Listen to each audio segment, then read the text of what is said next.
آپ دیکھ رہے ہیں تلاش ٹی وی نیٹورک۔ میں ہوں آپ کا میزبان رضا۔ اس وقت میرے پاس پاکستان تحریک انصاف کی سینئر رہنما ملک سجاد رانجھا صاحب موجود ہیں۔ آئیے ان سے بات کرتے ہیں۔ السلام علیکم۔ وعلیکم السلام جناب رضا صاحب، کیا حال ہے؟ الحمدللہ۔ سجاد رانجھا صاحب، آپ کا بہت بہت شکریہ، آج آپ نے خصوصی دن 14 اگست کو ہمیں ٹائم دیا، میں آپ کا بہت مشکور ہوں۔ رضا بھائی، میں بھی تلاش ٹی وی نیوز کا شکریہ ادا کرتا ہوں جنہوں نے مجھے عزت بخشی، مجھے اس قابل سمجھا کہ آج 14 اگست کے حوالے سے کچھ گفتگو کی جائے، تو میں بے حد مشکور ہوں اس چینل کا۔ اللہ تعالیٰ اس کو مزید ترقی دے اور کامیابیوں کی منزل پہ اسے گامزن رکھے۔ 14 اگست کے حوالے سے بات کرنا چاہتا ہوں، وہ یہ ہے کہ آج پوری قوم کو 75واں یوم آزادی مبارک ہو۔ اس کا کریڈٹ جو جاتا ہے علامہ اقبال اور ہمارے جو ہے قائد اعظم محمد علی جناح، یہ کریڈٹ ان کو جاتا ہے، ان کی محنتیں کاوشوں سے آج ہم لوگ آزادی کا سانس لے رہے ہیں۔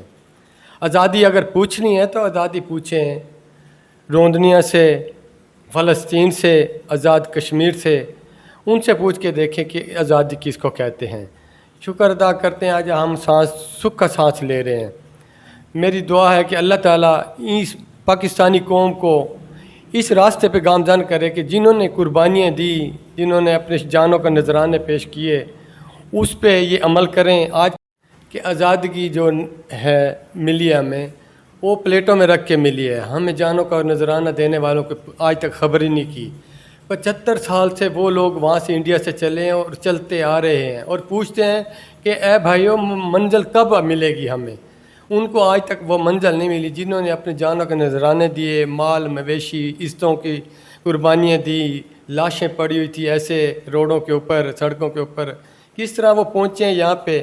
لیکن وہ آج بھی یہی پوچھتے ہیں کہ کب ہم پاکستان پہنچیں گے، کب ہمیں پرچم کے سایہ نصیب ہوگا۔ لہٰذا میں نوجوان نسل سے یہ کہنا چاہتا ہوں، یہ بینڈ باجوں سے باہر نکلیں، خدا را اپنے کردار کو ادا کریں، پاکستان کو خوشحالی کی طرف لے جائیں اور پاکستان کو حقیقی معنی میں اس پاکستان بنائیں۔ ملک صاحب، 14 اگست مناتے ہوئے جب میں نوجوان نسل کو دیکھتا ہوں تو میں بڑی تکلیف میں مبتلا ہو جاتا ہوں، کیونکہ ہمارے آباء و اجداد نے قربانیاں دی ہیں۔ ان لوگوں کو نہیں پتہ کہ قربانی کیا چیز ہے، ان کو بنا بنایا پاکستان مل گئے۔ تو آپ نوجوان کو پیغام دیں۔ سب سے پہلے نوجوانوں کو جو تربیت دی جا رہی ہے نا، وہ ہمارے چند سیاستدانوں کی وجہ سے دی جا رہی ہے جو یہودی لابی کا کردار ادا یہاں پاکستان میں کر رہے ہیں۔ ہماری نسلوں کو یونیورسٹیوں میں، کالجوں میں، سکولوں میں وہ کچھ پڑھایا جاتا ہے جو کہ وہاں کا کلچر ہے، جو کہ ہمارے یعنی کہ آزادی کا مطلب کتابوں میں نہیں دیا جاتا۔ لہٰذا میری دعا ہے کہ اللہ تعالیٰ ان سیاستدانوں کو عقل سلیم عطا کر۔ نوجوان نسل کو یہ پیغام دینا چاہتا ہوں، خدا را اس وقت کی قدر کریں، آزادگی کی قدر کریں۔ اگر آپ نے آزادگی دیکھنی ہے، پوچھنی ہے تو فلسطین سے، آزاد جموں کشمیر سے جا کے پوچھیں، جو جیلوں میں بند ہیں ان سے پوچھیں کہ آزادی کس کو کہتے ہیں۔ خدا را اس سے باہر نکلیں، اپنے آپ کو دیکھیں کہ ہم کہاں جا رہے ہیں۔ پاکستان کی قدر کریں، پاکستان ہے تو ہم ہیں، پاکستان نہیں ہے تو کچھ بھی نہیں ہے۔ آپ نوجوان نسل جو تعلیم حاصل کر رہے ہیں اس کو چینج کریں اور آنے والی نسلوں کے لیے، اپنی نسلوں کے لیے بھی بارے سوچیں کہ ہمیں آزادی کس طریقے سے نصیب ہوئی ہے۔ بہت بڑی قربانیاں دی ہیں، بہت بڑی قربانی دی ہیں، دل خون کے آنسو روتا ہے۔ خدا را دل خون کے آنسو روتا ہے۔ نوجوان نسل سے میں کہنا چاہتا ہوں کہ اپنے آپ کو چینج کریں اور آزادگی کا مطلب سمجھیں کہ آزادی کا مطلب کیا ہے، وہ ہے لا الہ الا اللہ محمد رسول اللہ۔ جب اس پہ آپ چلیں گے۔ اچھا ملک صاحب، اب الیکشن کی بات آپ سے کر لیتے ہیں۔ ضمنی الیکشن کی 11 سیٹوں پہ الیکشن ہونے جا رہے ہیں اور پی ڈی ایم نے بڑی جانچ پڑتال کر جہاں پر کم ووٹوں کے ساتھ پی ٹی آئی کامیاب ہو سکی، وہ انہوں نے نشستیں نکال کر ان پہ الیکشن کی طرف جانے کو، ان سب 9 سیٹوں پر عمران خان صاحب حیران کر دیا ہے۔ یہ کس کا مشورہ تھا؟ دیکھیں جی، اللہ تعالیٰ جب انسان کو عزت دیتا ہے نا تو اسی طریقے سے دیتا ہے۔ پی ڈی ایم کی پوری کوشش تھی کہ عمران خان کو راستے سے اس طریقے ہٹایا جائے کہ جیسے پتوں کو ہٹایا جاتا ہے۔ لیکن اللہ نے اس کو عزت دی ہے، وہ عزت دی ہے جو یہ زندگی بھر ترستے رہیں گے، ان کو نہیں ملے گی۔ قائد اعظم محمد علی جناح کے بعد ہمارے پاس جو لیڈر آیا ہے وہ عمران خان صاحب ہیں۔ خان صاحب 11 حلقے تو کیا، میرا ایمان ہے کہ وہ جس حلقے سے بھی کھڑے ہوں، جتنوں سے بھی حلقوں سے بھی کھڑے ہوں، اللہ تعالیٰ ان کو ضرور عزت دے گا۔ قوم کے دل میں آ گیا کہ حقیقی لیڈر اور حقیقی آزادی کا جو آواز لے کر نکلا ہے، اور یہی عمران خان ہے جو حقیقی آزادی ہمیں دلا سکتا ہے۔ اور 11 حلقے تو کیا، انشاءاللہ یہ ٹوٹل انشاءاللہ کامیابی ہوگی، اور 2/3 اکثریت سے انشاءاللہ جیتیں گے، اور جیت کر انشاءاللہ حکومت بنائیں گے۔ اور عوام کی جو امنگیں ہیں، جو ان کے غریب آدمیوں کے کامات نہیں ہو رہے، ان کو حق نہیں مل رہا، انشاءاللہ عمران خان وہ حق دلانے کا پورا کردار ادا کر رہے ہیں، اور اس کے شانہ بشانہ انشاءاللہ ورکر بھی ساتھ کھڑا ہے۔ خون پسینے کی وہ جو کمائی ہمارے پاس ہے وہ انشاءاللہ پارٹی پہ لگا رہے ہیں، اور انشاءاللہ لگاتے رہیں گے۔ ملک صاحب، اگر PP 217 کی بات نہ کی تو یہ آپ کے ساتھ زیادتی ہوگی، کیونکہ PP 217 کو کامیاب کرانے میں جتنا کردار آپ کا ہے اس سے زیادہ کسی کا ہو نہیں سکتا، اس پہ ذرا روشنی ڈالیں گے۔ تلاش ٹی وی والی میں بات کر رہا ہوں کہ یہ آپ مجھے عزت دے رہے ہیں، مجھے اس قابل سمجھتے ہیں، یہ آپ کی مہربانی ہے۔ ہمارے PP 217 میں بھی PDM مکمل طور پہ فعال تھی، اور پیسہ بھی انتہا کا چلایا گیا، جتنا چلا سکتے تھے انہوں نے چلایا ہے۔ لیکن میرا ایمان ہے جذبہ جو ہمارے اندر تھا وہ تھا آزادی کی کا، ان سے ہم نے نجات حاصل کرنی تھی۔ اللہ نے ہمیں وہ محنت کرنے پہ گامزن کیا، اور ہم نے محنت کی۔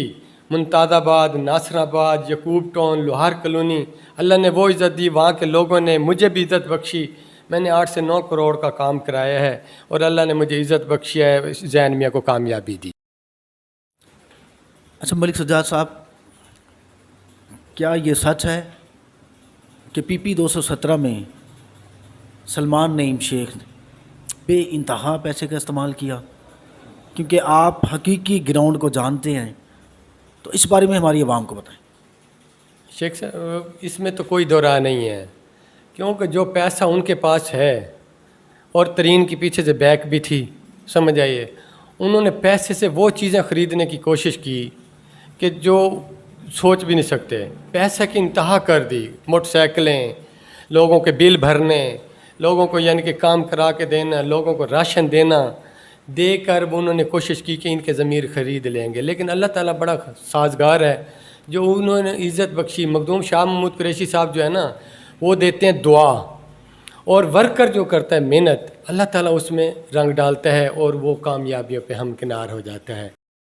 ملک صاحب، جہانگیر ترین خان صاحب کہتے تھے جہاز میرا ہے، علیم خان صاحب کہتے تھے کہ عمران خان صاحب تو چائے کا کپ نہیں کسی کو پلا سکتے، اور سلمان نعیم صاحب کہتے تھے کہ میں شاہ محمود قریشی کو عبرت کا نشان بنا دوں گا، وہ یہاں پہ شکل نہیں دکھائے گا، اس کو میں ختم کر دوں گا۔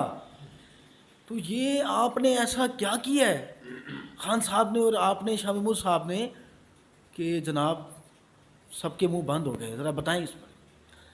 دیکھیں جی، تکبر صرف اللہ کی ذات کو ہے، انسان کو نہیں ہے۔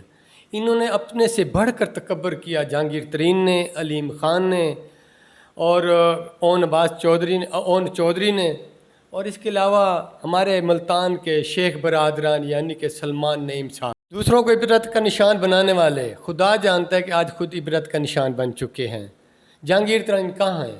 عمران خان کے بغیر کچھ بھی نہیں ہے، علیم خان بھی کچھ نہیں ہے، اون چودھری بھی کچھ نہیں ہے۔ اور ہمارے سلمان نعیم صاحب جو کہتے تھے کہ شاہ محمود قریشی کو پہلے ہرایا تھا، اور اس کے بیٹے کو ہراؤں گا، میرے حلقے میں لڑنا ہے تو عمران خان آ کے لڑے، وہ زین قریشی نے ہرا دیا ہے۔ وہ عبرت کا نشان بنایا ہے کہ اب اپنے ذہن کو فریش کرنے کے لیے آؤٹ کنٹری گئے ہوئے ہیں، وہ سیر کرتے پھرتے ہیں کہ میں اپنے ذہن کو فریش کر کے آؤں۔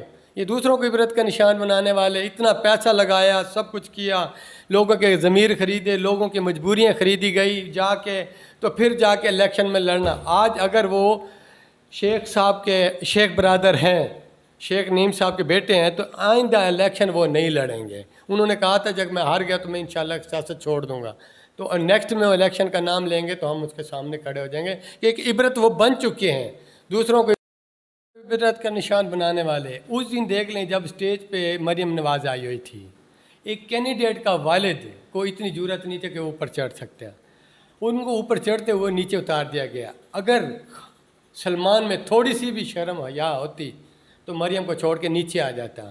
اگر اس کی مثال لینی ہے تو شاہ محمود قریشی کے بیٹے سے، زین میاں سے لیں کہ اس نے کیا کیا۔ وہ اسٹیج سے اتر کے جا رہے تھے تو بیٹے نے پکڑ کے اس کو اپنی کرسی پہ بٹھا دیا، ابو نہیں آپ یہاں بیٹھیں۔ یہ ہوتا ہے خون کی پہچان۔ انہوں نے کیا ادب کیا اور اس کے ساتھ کیا ہوا پوری دنیا نے دیکھا، دونوں کو دیکھا، زین میاں کو بھی دیکھا اور سلمان کو بھی دیکھا۔ سلمان کو اپنے اقتدار کی وہ تھی، وہ اپنے اقتدار کے لیے مرا جا رہا تھا، اور مخدوم صاحب کا بیٹا اقتدار کو نہیں، انہوں نے دیکھ چکا تھا اقتدار کو۔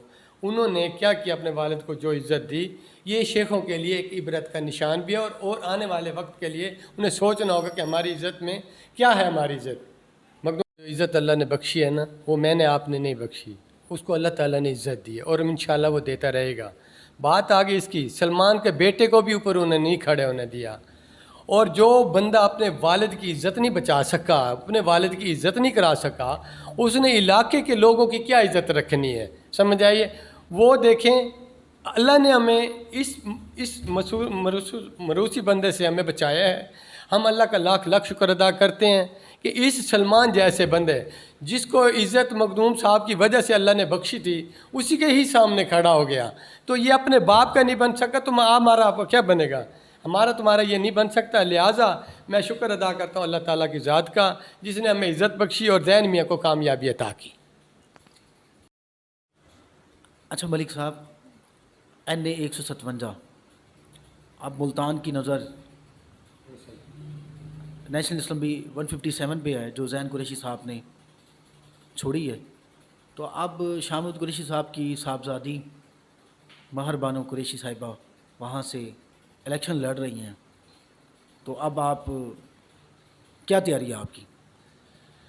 مہر بانو قریشی مخدوم صاحب کی صاحبزادی ہیں، ان کا مقابلہ ان سے ہے جو نیٹو سپلائی میں ملوث تھے، جو 11 کے 10 کے سیلاب کا جو وہاں سے فنڈ ملا تھا، ہار ملا تھا ترکی سے، وہ لے کے آئے، ان کو انہوں نے گھر میں رکھ لیا، وہ غریبوں میں تقسیم نہ کیا۔ اس کے بیٹے سے مقابلہ مہر بانو کا ہے، اور میرے اللہ نے چاہا تو انشاءاللہ یہ سیٹ عوام کی اور عمران خان کے منشور کی، شاہ محمود کی شخصیات کی، پہلے بھی 217 میں بھی عزت ملی تھی، انشاءاللہ 157 میں بھی عزت ملے گی۔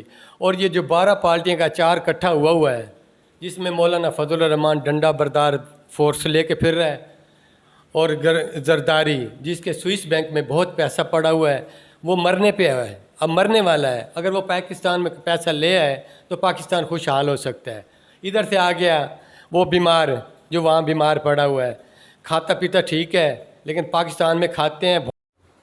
ملک سجاد صاحب آپ کا بہت بہت شکریہ، اللہ نے آپ کو پہلے بہت عزت دی ہے، آپ نے قیمتی وقت میں سے ہمیں وقت دیا، اللہ آپ کو دن دگنی اور رات چگنی ترقی عطا فرمائے، اور آپ غریبوں کے بہت ہمدرد ہیں، تو میں نے چاہا کہ آپ حقدار ہیں تو اس لیے میں نے آپ کو پورے ملتان میں سے آپ کو عزت بخشی۔ میں بھی تلاش ٹی وی کا شکریہ ادا کرتا ہوں، شیخ صاحب آپ کا بھی شکریہ ادا کرتا ہوں، کیونکہ آپ نے اس چینل کو لے کے چلے ہیں، چھوٹی سی لیڈ بنا کے، انشاءاللہ دن چگنا رات اللہ تعالیٰ آپ کو ترقی دے، اس چینل کو کامیاب کرے، اور آپ جو آواز بلند کر رہے ہیں غریب آدمی کی یعنی ورکر کی آواز بنے ہوئے ہیں، یعنی کہ لوگوں کے مسائل کی آواز اٹھا رہے ہیں، انشاءاللہ اس میں اللہ تعالیٰ آپ کو ضرور عزت دے گا۔ محنت کسی کی رائے گاہ نہیں جاتی، آپ محنت کرتے رہیں، رب جانے تے حسین جانے۔